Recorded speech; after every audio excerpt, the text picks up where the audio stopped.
It's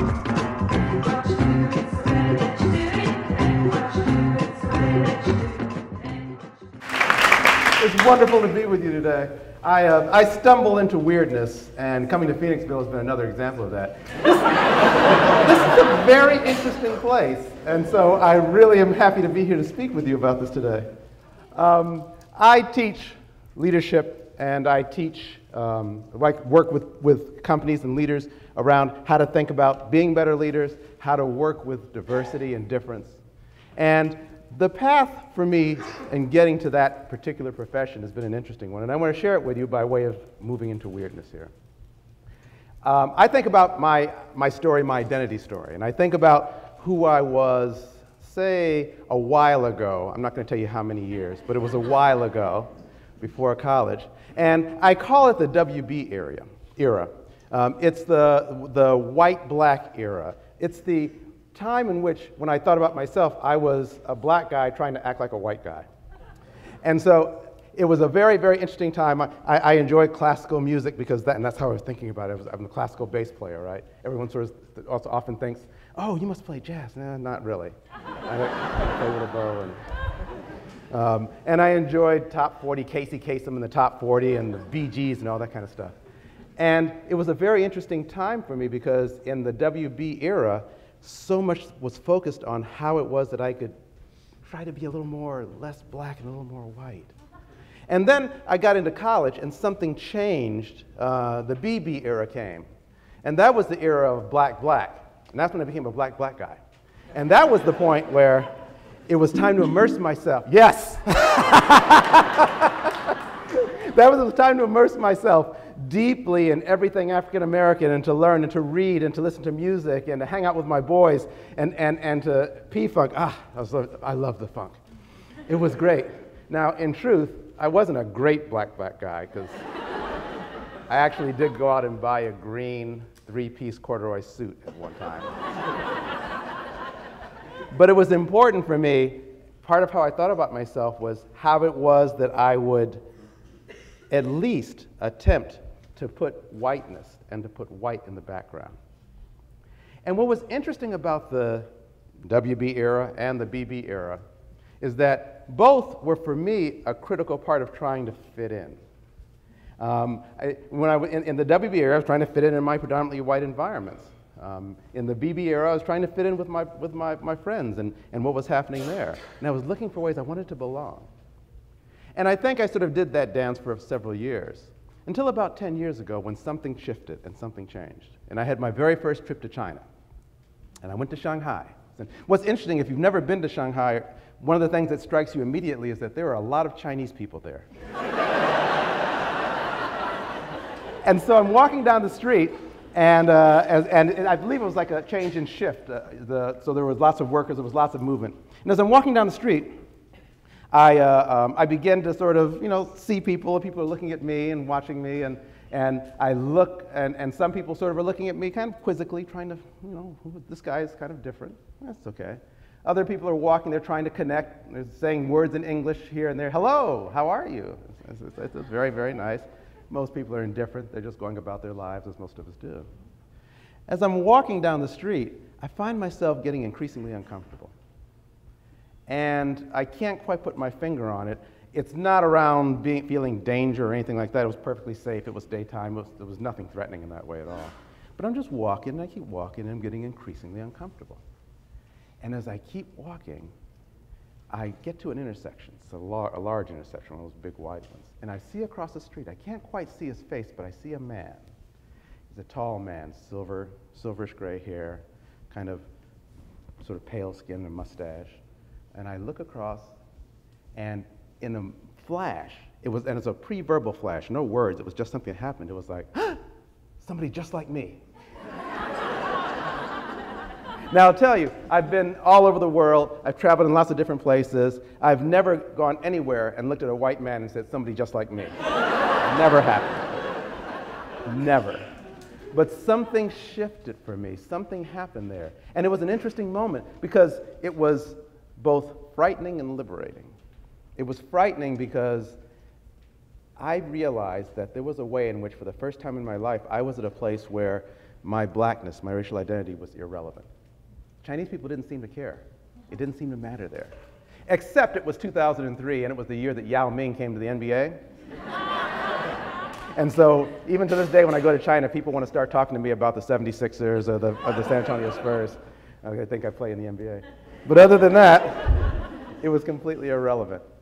And the frightening part about that was simply that I had never seen myself and sat in the place where this rock-solid piece of who I was floated away. And that was really strange. I don't know if you've had that experience, but a way in which you think that you're something. You think that you've built a life, you've built a whole identity, you've built who you are around this particular idea, and it's no longer relevant. Now, it was also liberating because I realized in retrospect that it began to open up possibilities for me. That I began to see myself as more, as able to be more than what I had seen myself to be previously. I think it's not coincidental that at that particular time, shortly after that, I embarked on a particular regimen, and I ended up losing about 40 to 45 pounds. And what was noticeable about that was how effortless it was. Because, you see, I had seen myself previously as a little fat kid. And that was just kind of who I thought myself to be. I tell you this story about this identity shift, about from the place of moving to shaping myself as someone who fit in, to being at sea, in a way, not fitting in. Because it's what guides me into the work that I've been doing on weirdness. I'm fascinated by weird people. I always have been. Actually, when I realized that I was fascinated, as Alicia spoke, it reminded me of how much I loved classical music and how much I paid attention to the brilliant composers when I was young. Because I love that thing which is different. And in the research that I'm doing, I'm beginning to look at people who are living lives of weirdness. People who, by definition, if someone sort of looked and said, look at this group, look at this person, she really doesn't fit there. How do those people thrive? When they do thrive, what are they doing? What's allowing them to be successful? What's allowing them to really add value? Now, I actually do work in lots of organizations, business and not-for-profits, and I'm interested in the organizational context, and I'm interested in places and teams and companies where strange people, weird people are able to be effective and be successful. And so I began to, as we've begun to step into this research, and we're in the early stages of it, we're finding out a couple of different things, and I'm going to share two interesting pieces. First, the one thing that we're finding is that as we have this conversation, what we're learning is that weirdness, being weird, is hard. And I mean that because as we talk to the people who are weird, we always consistently hear stories of pain associated with that weirdness. And it has to do, in large part, with the whole idea that being weird is to not fit in a world which is fundamentally a social world, a world in which we are collaborative, where we work together, where we live together. And that people who are weird continue to get feedback from that outer world that, not quite. And so it becomes very, very difficult to find your way. Now, I'm not saying that weird people are unhappy. I'll get to that in a minute. But it is challenging. It is difficult. Think, for example, there was a fascinating piece of research. This research must be about 20 years old. Jamie Pennybaker, down in Texas, wonderful psychologist, did a very interesting study. And he basically threw a party. And price of admission for the party was simply to wear a cap that had a number on it. In the ceiling, there were cameras. And so part of what happened was he was tracking the movement of people through the party, looking for patterns. And he found a very interesting pattern. He found many patterns, but one was particularly interesting. And that was the person who would walk into the party, walk into the group, be there for a while, and the group would disperse. Well, then the person would walk to another group, be there for a little while, the group would disperse. He called these people social bombs.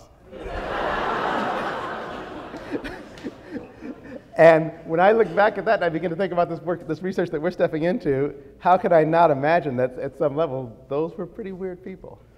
They were people who visually, in that particular sense, sent people around them away. They moved them away. So the experience of being weird, the weirdness itself, is not difficult. But as I said, all weird people are not unhappy. And probably some of you in this room know that now because I think some of you are weird. Am I right? Yeah, okay. In terms of how weird people relate to others, I think there are a number of patterns that we're beginning to find, but I want to highlight two. And I'm going to call one weird with a small w and weird with a capital W. Weird with a small w are people who sort of establish their weirdness in lots of different ways, almost in opposition to whatever environment that they're in. It's as though they're looking around to see what the norm is so they can be not the norm. It's weird and the non-weird, and that's how they're establishing themselves. This is legitimate weirdness, right? It totally is. But it's a different kind of weirdness, because the other thing that I'm particularly interested in is weirdness that actually moves us forward. Weirdness that, in our language of business and strategy, creates value. Weirdness that allows something new to emerge, something innovative, something creative to flow. And weird with a small w can do that sometimes, but it's hit and miss. In large part because small w weird is often about me. It's often about how is it that I figure out a way that I look different than everybody else. And it makes me feel good individually just to look different. That's what we're learning from these groups. And you can go with that, that's cool. But it's not getting a lot done. For me, it contrasts with capital W weirdness. And that's interesting. Because the capital W weirdness are actually weird people who are doing what they do, but it's not necessarily in opposition to someone or in opposition to a norm, or it's not because they're trying to look good, it's because they're trying to do something, to achieve something. And it's simply that in order to do that, they can't follow the normal path because the normal path won't get you there. And so they're expanding and expressing themselves and engaging and behaving in ways that are unusual and different and sometimes off-putting for people. But it matters less to them because part of what's driving them is the ability to move towards a particular goal. It's this capital W weirdness that I think is particularly powerful. Because as I said, I'm focused and interested in particularly on, I've done lots of work on diversity and what allows diverse organizations and people who are different to come together and work together and collaborate to do something powerful. And weirdness with a capital W, I think, is an important ingredient in this. I heard a talk some years ago by Lonnie Guinier. She's the legal scholar, Harvard legal scholar. And in fact, I think back in the 90s, she was actually nominated by Clinton to be on the Civil Rights Commission. I don't think that came through. But I heard her give a talk, and she said a phrase, and it stuck with me. I don't remember exactly the context in which she said it, but it stuck with me. She said, "Take from the margin to rethink the whole."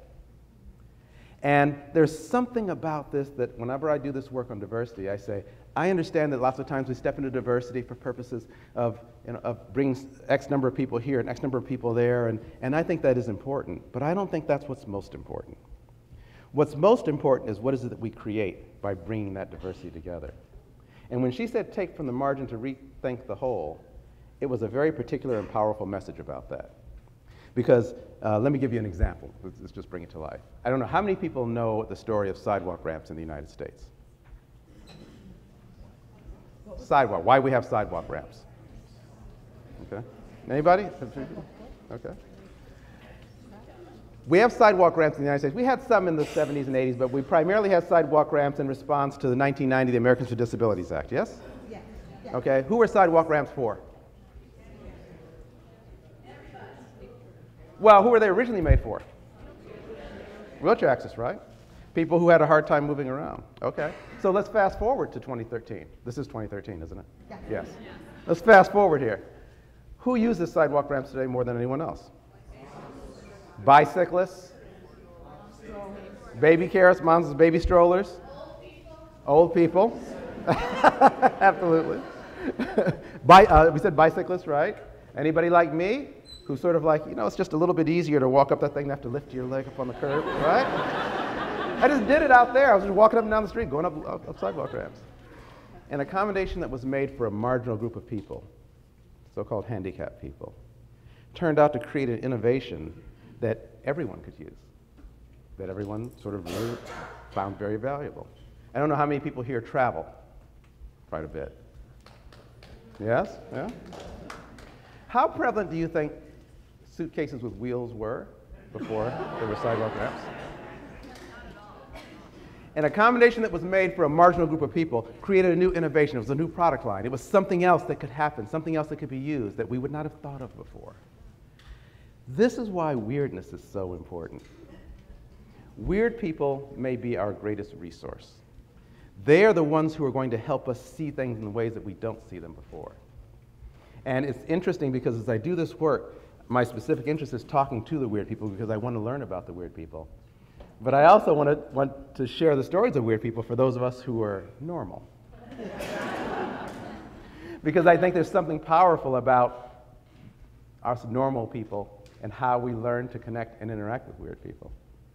But I think there's one other thing that's very important too. And that is, there's something critically valuable about allowing ourselves to step in and connect with that which we think is weird. Allowing ourselves to take that in.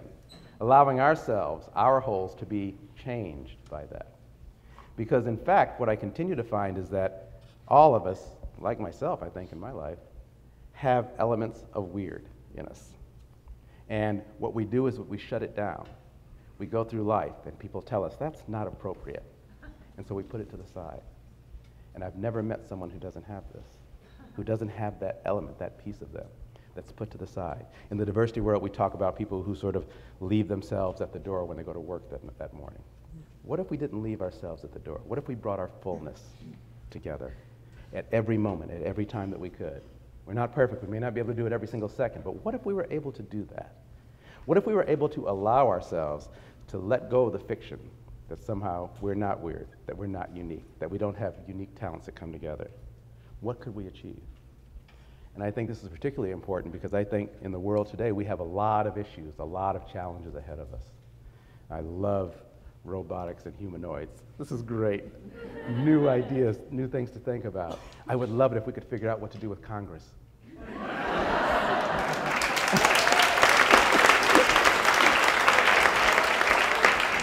We have serious problems to solve, and I think weirdness could be the key to doing that. So I invite you all this afternoon and today and moving forward to get weird. Thank you.